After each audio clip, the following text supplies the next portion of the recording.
Hi guys, good morning, good afternoon, good evening, good midnight to all my friends near and far. Ito po si Marilyn, ang inyong friendly Filipina Carpentera dito sa Amerika na yan, umaakyat na sa atop. Ito po yung video ko na kinuha ko the past few days kasi gusto ko sanang maging darna dyan. Gusto ko ma-experience kung ano yung feeling again to be at the top of the world. Kaya lang nasakpan ako ng asawa ko ba. So pinababa ako. Hi, very good. Nandito na yung HVAC namin na magtataod na. Hi! Morning! Kukonect ng aming heating and air conditioning. And so, yung mga carpenters nandyan din. So ito na guys, nandito kami at very early in the morning para magdala ng mga materyales doon sa bahay kasi requested na ng aming plumber. So ang asawa ko nagdala ng mabigat na mga fans, tapos ako ay nagdala din ng hindi masyadong mabigat na kahoy.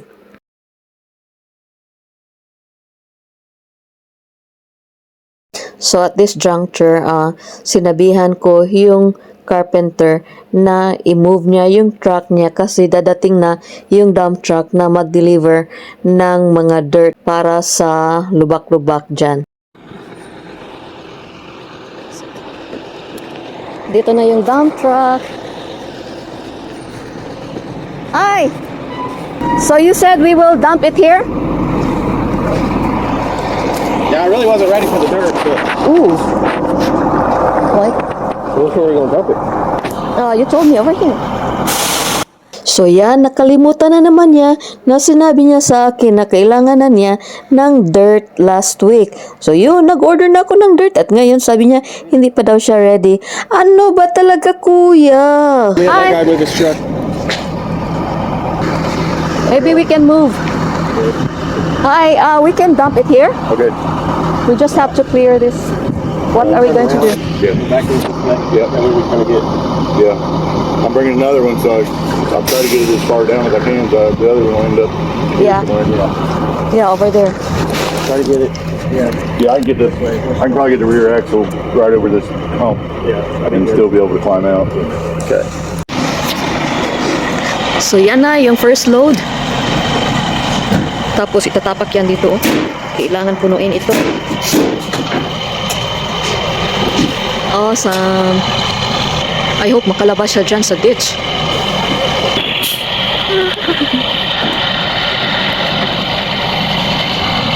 Woo! There it is, there it is, there it is. Hallelujah. Alam nyo guys, napakamahal ng dirt na yan. Oh my gosh, dalawang truckload ay tumataginting na $500. $500, magkano na yan dyan sa atin? Almost 30,000 dirt lang, yuta lang. Uy, pero alam nyo ba, may nakita ako guys ba, may-ari ng malaking lupain dito, tapos gusto niyang, bulubundukin siguro yung lugar niya, gusto niyang i-flatten yung lugar niya, kaya binibigay niya yung mga dirt niya, libre, at saka libre din ang delivery. So yun, sabi ko, oh my gosh, kailangan ko ng daming lupain dito sa hala, hindi siya makalabas. Ay, nakalabas na yung truck. But anyway, sinabi ko na kailangan ko ng maraming lupain dito sa aming bahay, kasi ito, 2 loads lang ng dump truck, $500 na. Ang kailangan ko para ma-covered lahat ng mga lubak-lubak around sa bahay ay 15 to 20 loads. So magkano na yan? Magkano na yan? Thousands and thousands of dollars. Tapos pag i-convert mo sa pesos, nasa 217,500 pesos. Ano lang? Dirt lang? Lupain lang? Tapos oh my gosh, ang mahal lupain lang na itapak mo dun sa mga lubak-lubak. How are you? So busy in here.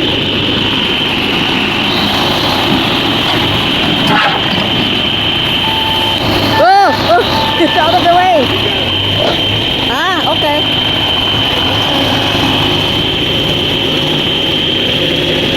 Ah!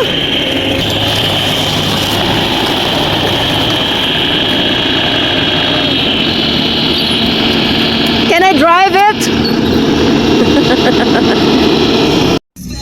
It's getting busy over there.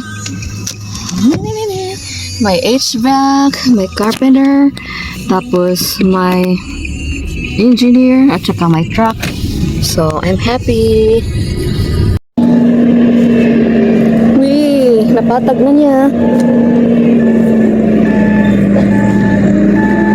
Awesome. Sinabi ko sa kanya kanina na gusto ko mag-operate niyan. Sabi niya, no, it's not mine. I wonder what they're going to do with these branches or these pumps. At least pwede na kaming makalakad-lakad dito. So sabi niya kailangan ko bumili ng gravel para dyan. So we'll see.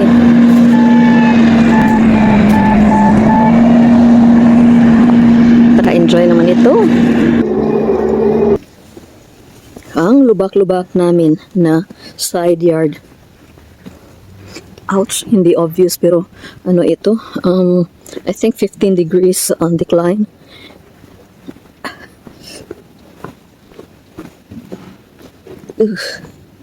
Tapos muddy pa. Muddy. Yan. Wee, napatag na niya. We'll put the dresser here or closet.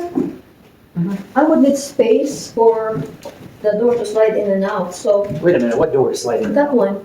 mean So you want the closet from here to here? That's what we talked about. I mean, I know it's not a huge It's very room. nice if we will have it outside. No, it's nice to have a deck outside. We will also have a deck. I'd like to have. The experts don't like the idea. Dan doesn't like it. He said, "Don't put anything outside." Is she gonna really put something outside? I want it outside so I've been dreaming of like walk-in closet, like 3 seasons walk-in closet. Closet for my winter coats, closet for my summer clothes, How about this? closet for my You can fall still- and spring. Eventually, put in a screen or a porch out there with the closet as part of it. But I think this is. Is it okay if we'll just not enclose this? We'll just put like wardrobes, dressers. It's the same. Like. Because I want this, like, look at how much space Yeah, it but really you're gonna is have over- dressers there. Huh? You need a closet. I'd say that's Like a selling cabinets, point. not the one that's built in. You want a built-in? Everyone, Jacob. Who was it? Jacob, Dan, and myself. You are all ganging up on me. I mean, that's a heck of a nice closet space. I remember our closet space in the house is also this one, and it's like overflowing only with my How about stuff. you try that out, and then if you need more stuff, we can talk about putting something out there. I don't want to put like you walk out. Okay. Love you. Number two, Dan can frame it in. Huh? Dan can frame that in. I can. No, let him. Let Dan because it's. I'll do the bathroom pan first. I'm gonna use the restroom, and then I'll be back at some point. Okay, 2 hours. Give me 2 hours. Hour and a half. You said hour and a half when I. 2 hours though. Okay, I need to do my workings now. Love you. Good night, love you too. Guys, pinagtutulungan nila ako kasi gusto ko yung closet ko dun sa labas, yung deck, i-transform part of the deck ay i-enclose namin para makagawa ako ng malaking closet. But then, sabi ng asawa ko, no, dito lang dyan lang. I mean, oh my gosh, how many feet is that? 6 feet? Yung closet namin sa bahay, ganun din 6 feet. Tapos, hindi masusilid yung lahat-lahat ng mga cheche-boreche ko, ng mga clothes ko. So, anyway, sabi ng asawa ko, wala akong say sa lahat. Ikaw nag-design ito lahat. Ikaw nag-reconfigure kung saan pupunta yung kusina, kung banyo, blah, blah, blah, blah. I only ask for one thing and one thing only. Please, gagawin natin itong closet. Ang liit ng kwartong ito, guys. But then, lalagyan pa niya ng built-in closet. But then, nag-agree naman yung carpenter namin. Nag-agree din yung engineer namin. Tapos, pinagtutulungan nila ako. Sabi ng kapatid ko, oy, ng Marilyn, please listen to your husband. Ikaw na nga lahat nag-decide dyan sa bahay na yan. Ako yung nag-decide kung gaano ka taas yung height ng ceiling. Mga ganun ba? Tapos sabi niya, isa lang yung hiningi ni Corey, yan lang yung space na yan. Ibigay mo na. And the reason na gusto niya na i-preserve yung deck is because gusto niyang lumabas dyan at night time at gusto niya makalakad-lakad doon sa deck na But anyway, so sabi ko, okay, we'll compromise. Lagyan natin dyan ng cabinet, ng wardrobe cabinet. Sabi niya, no, kailangan talaga yung built-in closet. So, what can I do? Mahal ko yung asawa ko. Plus, tingnan natin, makikita niya na kailangan talaga namin ng walk-in closet. So, but for now, sige na lang. Ganun talaga guys, give and take. But anyway, pakita ko sa inyo kung paano ko gagawin yung shower pan namin.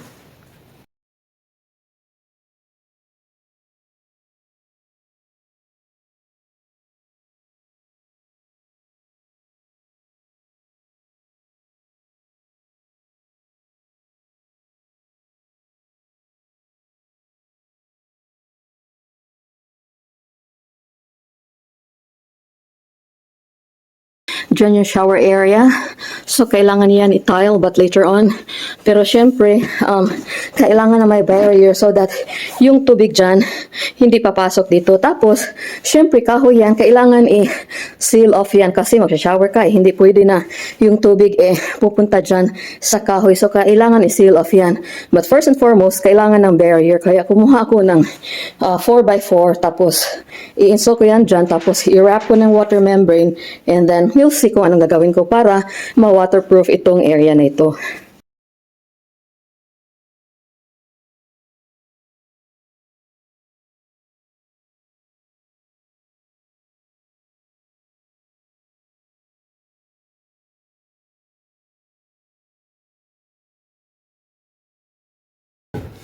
Okay, moment of truth. Moment of truth. Tingnan natin kung tama ba yung measurement na ginawa ko.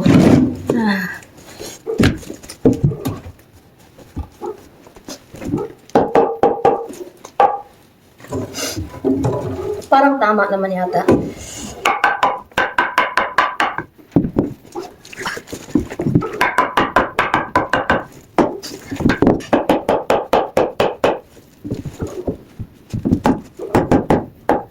Measure natin na dapat yung distance dito galing doon papunta dito at saka doon papunta dito ay katugma.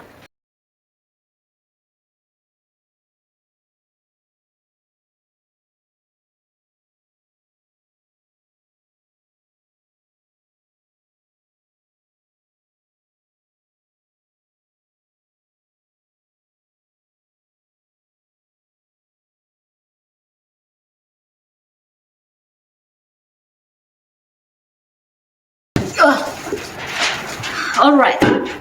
Na-measure na natin yung distance dito papunta sa likod at saka ito papunta sa likod. Now, kailangan natin ito para, as what I said earlier, water barrier. Now, the next step is i-anchor natin ito. I-screw natin ito doon sa ating sahig. And we have to be careful guys because as you can see, ang daming mga pipes na nakastick dito, connected yan sa ilalim.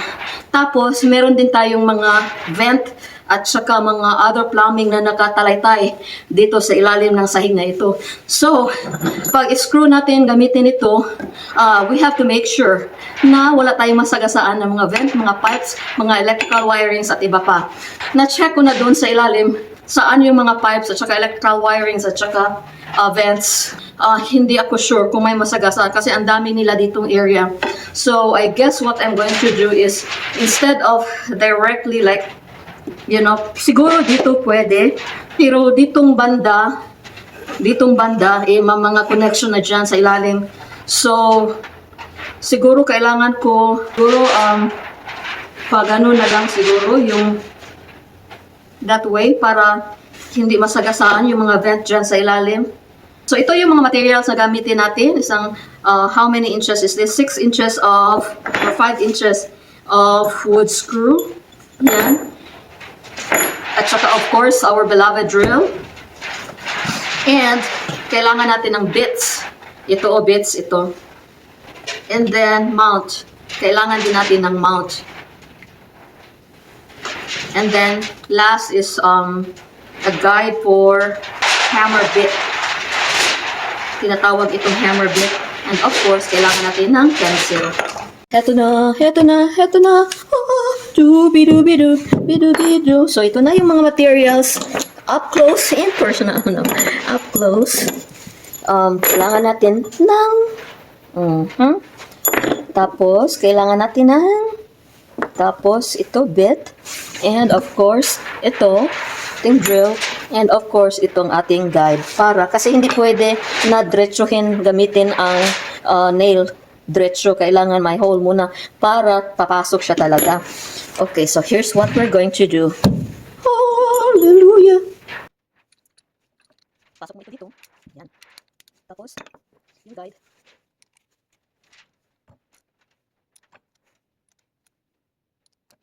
Yan. Tapos, tsaka may pasok ang nail. Yan. And syempre, kailangan natin na magawa muna ng hole before we can install the nail. So, pwede na natin pasok ito directly. Pasok ito directly. Yan. Okay, mag-drill na tayo. Lord, sana wala akong matamaan na pipes.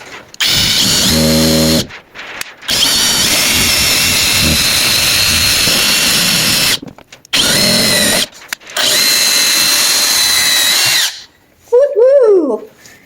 Right. So, syempre, mainit yan. Kaya huwag nating hawakan. And then, time for the nail to go in. Yan. Tapos, pasok na natin dyan.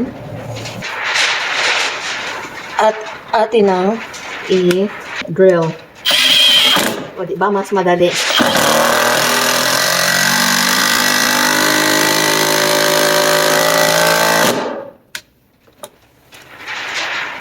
Bidu-bidu, bidu-bidu. Yan.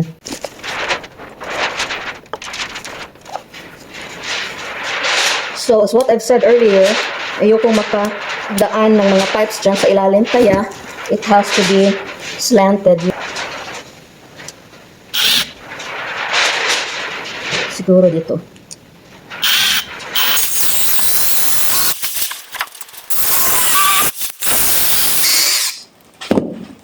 Yan.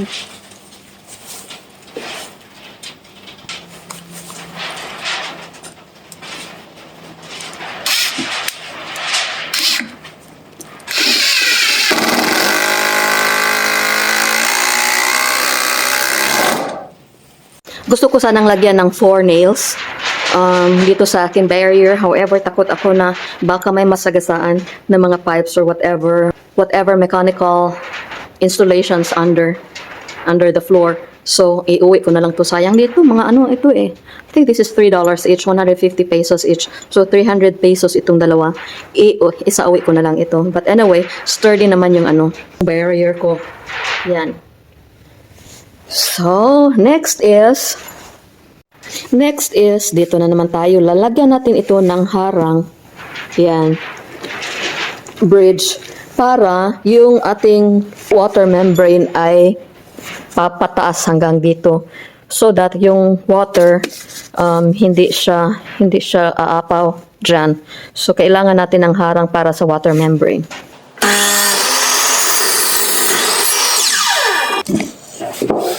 Tingnan natin kung kakasya ito dito. Hallelujah! Hindi pwede. Kailangan natin ng adjustment. Moment of truth, moment of truth. Ayaw pa rin.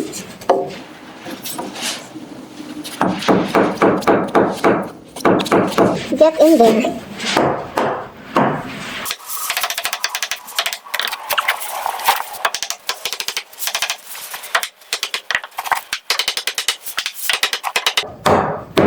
Yan. Then, kailangan lang natin siya i-forward. So, ito yung gagamitin natin para dyan. Screws para sa mga kahoy. Drywall screws. Guys, mali na klaseng screw yung nadala ko. Yung nabili ko ay drywall screw. I am very screwed. Dapat construction screw yung dadalin ko. Hindi drywall screw, pero di bali na gagamitin ko muna ito. Ilang lang naman na kapiraso. But anyway, ito na po siya. Yung bit na gagamitin natin kasi hindi pwedeng diretso-diretso i-drill. Kailangan ng bit. So, sinishare ko lang sa inyo yung step by step on how to install a shower pan. Coming up will be more interesting kasi kailangan i-seal off na natin yan. Diyan. Para ma-fasten lang siya ba.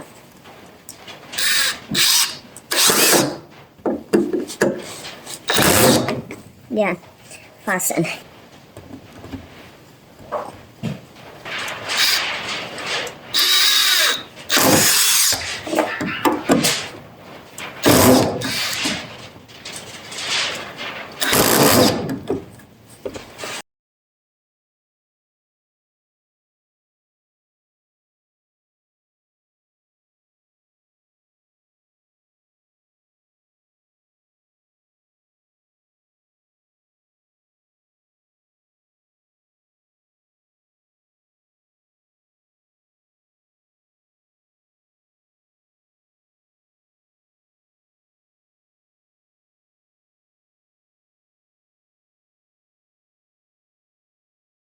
Guys, sa bandang ito, inadukduk ko yung yung thumb ko ng martilyo na aksidente ako. Mga 10 minutes din akong parang maiyak kasi hindi na tumatakbo yung utak ko kasi gabi na. Kaya yun, saklolo. Come to the rescue naman yung asawa ko. Sabi niya, anong nangyari sa'yo? Maybe we need to go home na. Sabi niya ganun, uwi na tayo.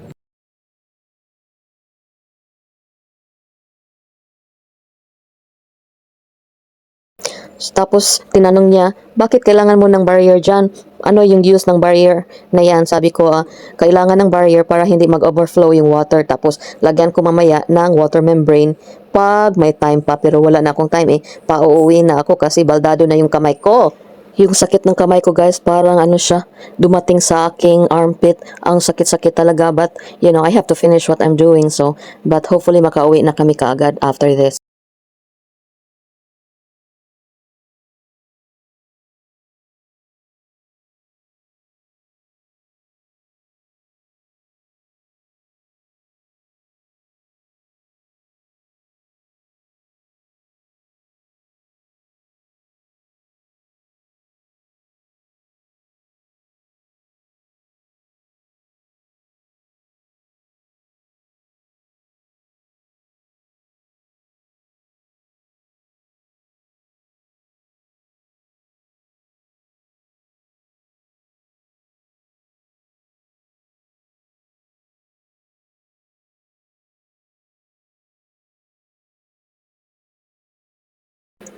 Uy, ingat karpentera, baka yung isang kamay mo naman ang madukdok mo eh, di dalawang kamay na ang pagkabaldado ng kamay mo in Jesus name. O at least para balance na, di ba?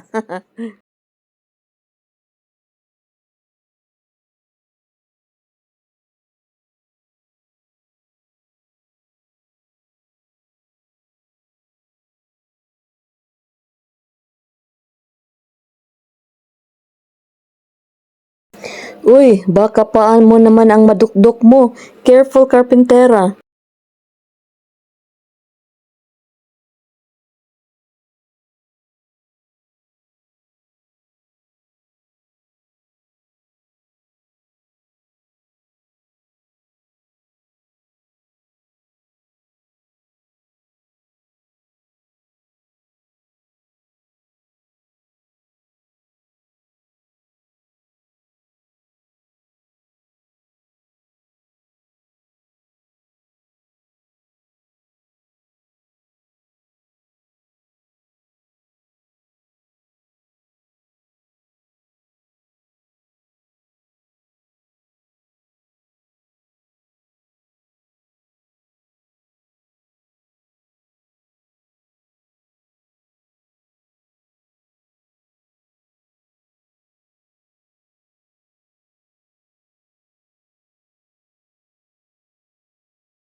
O hanggang dito na lang muna yung pagkakarpentera ko guys ha, kasi yung asawa ko palagi nang tumatawag, Marilyn, come on, let's go home, it's already almost midnight. Hindi, alas 9 pa naman. But I've been working on this for 2 hours already, so kailangan nang umuwi.